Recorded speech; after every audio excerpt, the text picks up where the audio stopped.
Hello students and a warm welcome to today's class।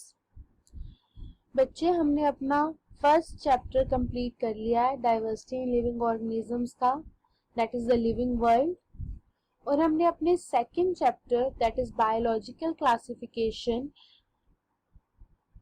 के कुछ aspects पढ़ लिए हैं, जैसे कि two kingdom classification we have read, उसके मेरिट्स डीमेरिट्स हमने पढ़ लिए हैं। देन हम लोगों ने 5 किंगडम क्लासिफिकेशन का क्राइटेरिया पढ़ा था। उसके बाद 5 किंगडम क्लासिफिकेशन के एडवांटेजेस और डिसएडवांटेजेस पढ़े थे। ये आपको याद होगा कि 5 किंगडम क्लासिफिकेशन में उसको 5 में डिवाइड किया गया था, that is Monera, protista, fungi, animalia and Plantae. हमने ये सारे के सारे किंगडम इन डिटेल पढ़ने हैं। आज मैं आपका जो पहला किंगडम है दैट इज मोनेरा उसे स्टार्ट कर रही हूँ और आज की स्लाइड्स में हम इसे ही कंप्लीट करेंगे। So what kingdom Monera consist of? इसमें बच्चे मोस्टली बैक्टीरियाज रहते हैं। ये सबसे ज्यादा पाए जाने वाले माइक्रो ऑर्गेनिजम्स हैं और ये आपको एक्सट्रीम हैबिटेट्स, हर टाइप के हैबिटेट में मिलेंगे, चाहे वो हॉट स्प्रिंग्स हो, डेजर्ट्स हो, स्नो हो, डीप ओशंस हो, हर जगह पे आपको बैक्टीरियाज मिलेंगे। बहुत सारे बैक्टीरिया जो हैं वो या तो किसी के ऊपर या किसी के अंदर एज पैरासाइट रहते हैं। एज यू नो पैरासाइट वहीं रह के उनसे न्यूट्रिशन ले लेते हैं। तो कुछ इनमें से ऐसे हैं जो एज पैरासाइट रहते हैं। इस फिगर में आपको 4 टाइप के बैक्टीरिया दिख रहे हैं।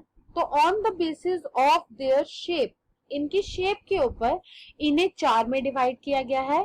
स्फेरिकल आपको जो दिख रहे हैं उनको हम कोकस या कोकाई कहते हैं।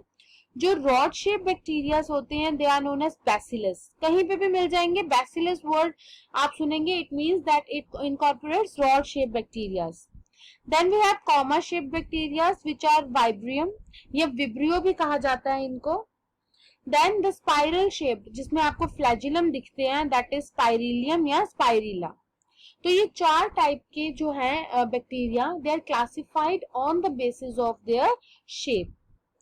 कुछ बैक्टीरिया बच्चे ऑटोट्रॉफिक होते हैं, मतलब ये अपना खाना जो है वो खुद बना सकते हैं फ्रॉम इनऑर्गेनिक सब्सटेंसेस।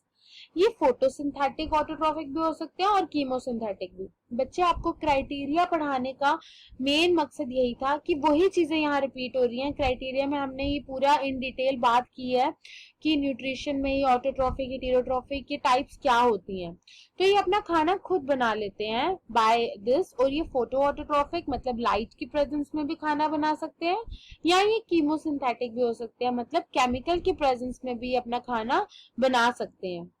बहुत सारे बैक्टीरिया जो होते हैं दे आर हेटेरोट्रॉफ्स, मतलब ये अपना खाना खुद ना बना के किसी और पे भी डिपेंड कर सकते हैं। तो आपको इसमें हर टाइप की न्यूट्रिशन इनकॉर्पोरेटेड मिल रही है। पहले हमने पैरासाइट्स की बात की थी, अब ये फोटोसिंथेटिक हैं, देन ये हेटेरोट्रॉफ्स भी हैं और ये डिपेंड करते हैं डेड ऑर्गेनिक मैटर्स पे खाना लेने के लिए। तो आप देखेंगे इसकी न्यूट्रिशन में कितनी वेराइटी है।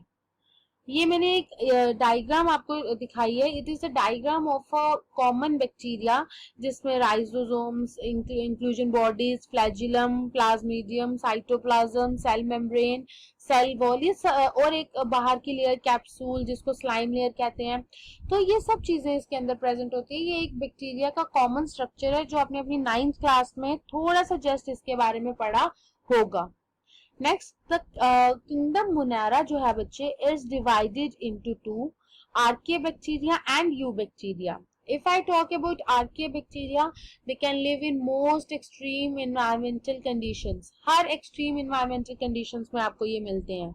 और अगर मैं यू बैक्टीरिया की बात करूं तो इसे हम ट्रू बैक्टीरिया कहते हैं। क्यों कहते हैं वो हम आगे आने वाली स्लाइड्स में पढ़ेंगे। फिलहाल के लिए 2 टाइप्स में डिवाइडेड है, आर्किया बैक्टीरिया और यू बैक्टीरिया।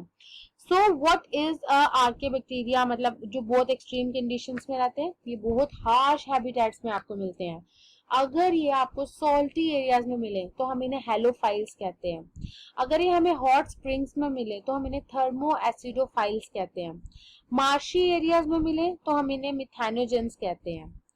तो marshy areas is an area जहां पे आपको एनवायरमेंटल कंडीशंस नॉर्मल ऑक्सीजन के साथ नहीं मिलती। आर्किया बैक्टीरिया जो है ये डिफर करते हैं बाकी सब बैक्टीरियाज में because of their cell wall structure. इनका जो सेल वॉल है is different from the normal cell wall of a bacteria, और यही रीजन है जो इसकी वजह से ये किसी भी एक्सट्रीम कंडीशन में सरवाइव कर सकते हैं। मिथेनोजेंस जो है ना बच्चे, ये आपको गट में भी मिलते हैं, मतलब एलिमेंट्री कैनाल में भी मिलते हैं of ruminant animals like cows and buffaloes. और ये मिथेनोजेंस का मतलब ही है कि ये मीथेन गैस प्रोड्यूस करते हैं, और इसी रीजन की वजह से जो काउडंग होता है उसमें मीथेन रहता है और उसे हम for the production of biogas use कर सकते हैं। तो यही रीजन है कि वो जो उनका काउडंग है उसमें हमें मीथेन मिलता है, because methanogen bacteria they use to lie in the gut of ruminant animals. I hope it is clear to you. Archaea bacteria. Then we have eubacteria. What is eubacteria? इनको हम true bacteria कहते हैं because they consist of rigid cell wall. अगर motile होंगे तो इनमें flagellum भी होगा। सारे फीचर जो हम एक नॉर्मल बैक्टीरिया में कहते हैं वो इसके अंदर प्रेजेंट होते हैं। कुछ ऑर्गेनिजम्स इसके फिक्स कर सकते हैं बच्चे नाइट्रोजन, बिकॉज जो भी बैक्टीरिया जो है जो फिक्स कर सकते हैं नाइट्रोजन, उनके पास एक स्पेशलाइज्ड सेल होगा विच इज हेटेरोसिस्ट, और इसी हेटेरोसिस्ट की वजह से ये एटमॉस्फेरिक नाइट्रोजन को फिक्स कर सकते हैं। For example nostoc and Anabaena. ये एक बहुत इंपॉर्टेंट रोल प्ले करते हैं in the recycling of nutrients, जैसे नाइट्रोजन, फॉस्फोरस, आयरन, सल्फर। तो इनका जो साइकिल आपको पता है, सारे जितने भी इन्वायरमेंटल वो हैं उनके सबका साइकिल रहता है, और वही साइकिल में ये हेल्प करते हैं। I want to show a figure जिसमें आपको मैं हेटेरोसिस्ट बता रही हूँ, जिससे ये पता चल जाएगा कि जिसमें ये पर्टिकुलर स्ट्रक्चर प्रेजेंट होता है वही जो है वो कहीं ना कहीं पे एटमॉस्फेरिक नाइट्रोजन को फिक्स करने में हेल्प करते हैं। देन जो यूबैक्टीरिया रहते हैं वो हेटेरोट्रॉफिक है इन नेचर, मतलब वो किसी और पे डिपेंड करते हैं अपना खाना लेने के लिए। इनमें मेजॉरिटी जो रहती है वो डिकम्पोजर्स की रहती है। एज यू नो डिकम्पोजर्स का तो बहुत इंपॉर्टेंट रोल है, और वो किसी और डेड ऑर्गेनिज्म पे फीड करते हैं और उनको डिकम्पोज करके वहां से सक कर लेते हैं अपना न्यूट्रिशन। इनका हेल्प बहुत ज्यादा रही है in the day to day life activities. आपको मिल्क की कर्डलिंग में, प्रोडक्शन ऑफ एंटीबायोटिक्स में, नाइट्रोजन फिक्स करने में, ये हर जगह यूज किए जाते हैं। तो if you are asked to write the importance of you bacteria, you can write some are pathogens also जो डैमेज करते हैं ह्यूमन बींग्स को, तो they have positive and negative impacts both. तो ह्यूमन बींग्स के डैमेज करते हैं health, crops को खराब कर सकते हैं, लाइक कॉलरा, टाइफाइड, टेटनस। ये सब चीजें जो है वो डिजीजेस हमें बैक्टीरिया से ही होती हैं। So what it is the reproduction of मोनारा।